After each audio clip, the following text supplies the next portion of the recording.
કેમ છો? ઓલમોસ્ટ તમે બધા મજામાં છો. તો આ છે 20 દિવસના ચેલેન્જનો ડે 6. તો ગાઈસ આજે છે સન્ડે, આજે મારી રજા છે નોકરીની. તો ગાઈસ હું તમને અત્યારે બહારનો વ્યૂ બતાવું કે બહારનો વ્યૂ કેટલો મસ્ત છે. એકદમ મસ્ત વાતાવરણ થઈ ગયું છે. જો ગાઈસ હું તમને બતાવું,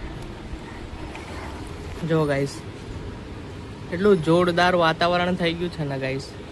આમ એવું લાગે છે કે વરસાદ પડશે હમણાં એમ. જો ગાઈસ છે ને, જો તો ગાઈસ આપણો ચા નાસ્તો કરવાનો બાકી છે. તો ચલો આપણે હવે ચા નાસ્તો કરી લઈએ અને પછી તમને મળીએ, બરાબર? ચાલો. તો ગાઈસ મેં ચા નાસ્તો કરી લીધો છે. અને હા ગાઈસ, વેદાંતનો ફોન આવ્યો હતો કે એને કંઈક વસ્તુ લેવા જવાનું છે બહાર. તો ચલો આપણે એના જોડે જઈએ, બરાબર? ચલો. તો ગાઈસ અત્યારે હું ને વેદાંત અત્યારે અમે જઈએ છીએ એની કંઈક સ્ટીક લેવા જઈએ છીએ. મોબાઈલ સ્ટીક કે એવું કંઈક લેવા જઈએ છીએ, એસેસરીઝની વસ્તુ. તો જોઈએ છે ક્યાં સારી વસ્તુ મળે છે એ કંઈ.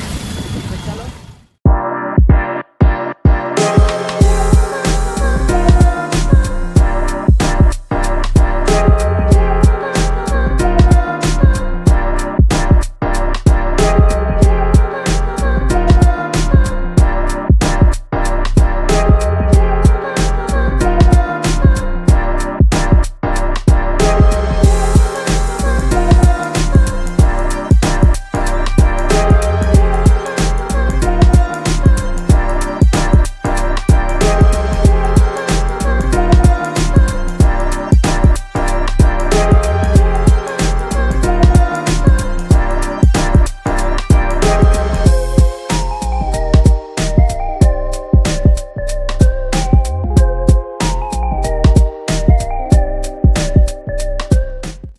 અત્યારે તમે જોઈ શકો છો, અત્યારે અમે રસ્તા પર ઊભા છે અને જે વેદાંતના જે એસેસરીઝની વસ્તુ જે લેવાની હતી એ વસ્તુ લઈ લીધી છે.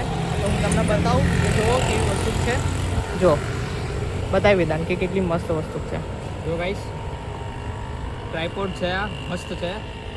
તો હું બતાવી દઉં.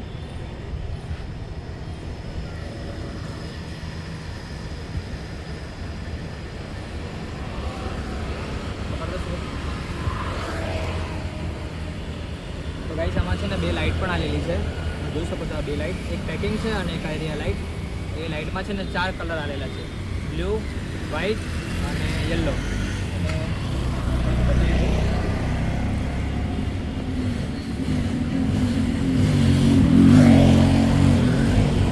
જો ગાઈસ આ ટ્રાયપોડ છે, જોઈ શકો છો. તેના રિમોટ કંટ્રોલ ને બધું જો એટલું મસ્ત છે. તો ગાઈસ તમે જોઈ શકો છો આ ટ્રાયપોડ સ્ટેન્ડ છે. તો તમારે બી લેવું હોય તો તમે બી ખર્ચો કરી શકો છો. પણ જો હું એ માટે આ ખર્ચો નહીં કરી દઉં, કેમ કે મને શું છે કે મને આવી રીતે આમ હાથથી ફોન પકડીને બનાવતા ફાવે છે. એનો શું થોડો હાથ એનો દુખાય છે ને, તો એના માટે એને આ ટ્રાયપોડ સ્ટેન્ડ લીધું છે. તો બસ બીજું કંઈ નહીં. આ છે આપણે જે બતાવીએ છીએ તમને, આ જે ડેલી આપણે જે રૂટીન કરીએ છીએ અત્યારે એનું આ બધું આ લેવા આવ્યા હતા નેસેસરી. જોઈએ છે કે આજના દિવસમાં શું શું થાય છે આપણા જોડે. ચાલો. તો ગાઈસ હું ઘરે આવી ગયો છું, તમે જોઈ શકો છો. તો અત્યારે મારે નાહવાનું બાકી છે. તો ચલો હું તમને નહીં ના મળું, બરાબર? તો ગાઈસ અત્યારે તમે જોઈ શકો છો, અત્યારે હું મસ્ત મજાનું નાહી ધોઈને રેડી થઈ ગયો છું અને વેદાંત પણ આપણા ઘરે પાછો આવી ગયો છે. તો ગાઈસ અત્યારે અમે લોકો જઈએ છીએ બહાર. તો ચલો ગાઈસ અત્યારે તમે જોઈ શકો છો, હું અને વેદાંત બંને નીકળી ગયા છે ઘરથી. અત્યારે અમે લોકો જઈએ છીએ બહાર. તમને બધા જ અમે લોકો ક્યાં જઈએ છીએ. બસ ચાલો.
સાઈડથી એકવાર પરિમલ ગાર્ડન પહોંચી ગયા છીએ. તમે જોઈ શકો છો અત્યારે બધી પબ્લિક અહીંયા આનંદ ઉઠાવી રહી છે. તો ગાઈઝ અત્યારે અમે લોકો કરવાના છીએ વેદાંતનું વિડીયો શૂટ. તો અહીંયા જોઈએ છીએ ક્યાર સુધી આપણું વિડીયો શૂટ થઈ રહે છે અને પછી તમને મળે. બરાબર, ચાલો. તો ગાઈઝ વેદાંતનું વિડીયો અને ફોટોશૂટ થઈ ગયું છે. તો હવે અમે લોકો ઘરે જવા માટે નીકળી રહ્યા છે. ચાલો. તો ગાઈઝ અત્યારે તમે જોઈ શકો છો હું અત્યારે આવ્યો છું મારા હેર કટિંગ કરવા માટે. તમે જોઈ શકો છો કેસ કલા હેર કેર કરીને છે. તો હું અત્યારે અહીંયા આવ્યો છું મારા હેર કટિંગ કરાવવા. તો ચલો તમને હું મારા વાત પકડી લઉં પછી તમને મળું. બરાબર, ચાલો. તો ગાઈઝ અત્યારે મેં હેર કટિંગ કરાવી દીધા છે. તો અત્યારે અમે લોકો જઈએ છીએ ઘરે. અને હા ગાઈઝ હું તમને એક મસ્ત સરપ્રાઈઝ આપવાનો છું. તો ચલો હું તમને ઘરે જઈને સરપ્રાઈઝ આપું. બરાબર, ચાલો. તો ફાઇનલી ગાઈઝ હું હેર કટિંગ કરાવીને ઘરે આવી ગયો છું. તો ગાઈઝ હું તમને જે સરપ્રાઈઝ આપવાનો હતો એ સરપ્રાઈઝ હવે તમને બતાવી રહ્યો છું. તો તમે જોઈ શકો છો કે મારા યુટ્યુબની અંદર 101 સબસ્ક્રાઈબર થઈ ગયા છે. તો આ બી ઘણું છે મારા માટે. એમ નહીં કે 101 સબસ્ક્રાઈબર એટલે નાની વસ્તુ કહેવાય. 101 સબસ્ક્રાઈબર કરવા માટે મેં એટલા પાપડ બેલ્યા છે ને યુટ્યુબની અંદર, તમે જોયું જ હશે. જે મને રોજ જોવે છે એમને ખબર જ હશે કે હું શું કરું છું શું નહીં. તો આ મારા માટે બહુ જ મોટી વસ્તુ કહેવાય કે 101 સબસ્ક્રાઈબર થયા છે મારા. તમે જોઈ શકો છો અત્યારે કે મારા 101 સબસ્ક્રાઈબર થઈ ગયા છે. તો હજુ તો બહુ જ બધું કરવાનું છે મારે. એમ નહીં કે આ 101 સબસ્ક્રાઈબર કરી દીધા એટલે આપણે પછી વચ્ચે બંધ કરી દેવાનું છે. આમ તો અત્યારે તો જો 101 સબસ્ક્રાઈબર તો થઈ ગયા છે આપણા. તો ભગવાન માતાજી કરીને આપણા 1 KB સબસ્ક્રાઈબર થઈ જશે ટૂંક સમયમાં. તો બસ હું તો એ જ કહેવા માગું છું તમને કે જેવો સપોર્ટ કરો છો અત્યારે એવો છેક સુધી સપોર્ટ કરતા રહેજો. અને તમે જોઈ શકો છો કે મારા 101 સબસ્ક્રાઈબર થઈ ગયા છે. હું આજે એટલો ખુશ છું ને ગાઈસ, બહુ જ ખુશ છું એમ. તો ચલો વિડીયો પસંદ આવો તો લાઈક, કમેન્ટ, શેર અને સબસ્ક્રાઈબ કરવાનું ના ભૂલતા. ચલો મળીએ નેક્સ્ટ વ્લોગ એટલે કે ડે 7 માં. Bye bye.